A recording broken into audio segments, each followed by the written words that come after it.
Hey, what's up guys? So in this video, we will see how to create Samsung account on the Samsung Galaxy A07.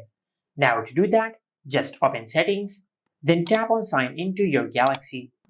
Now on this page, just tap on forgot password or don't have an account and select create account.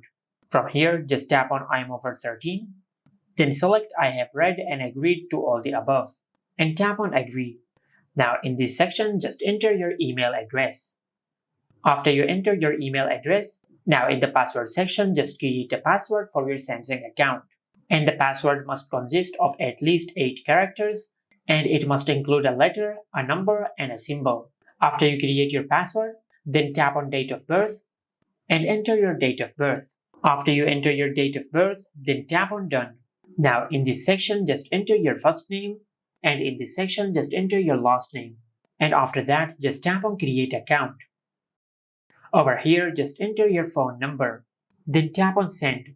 And once you do that, a verification code will be sent to the phone number which you have entered. After you receive the code, just enter it in this section. Then tap on verify. And as you can see, we have successfully created our Samsung account. And this is how you can create a Samsung account on the Samsung Galaxy A07. Make sure to like, comment, and subscribe. Thank you for watching.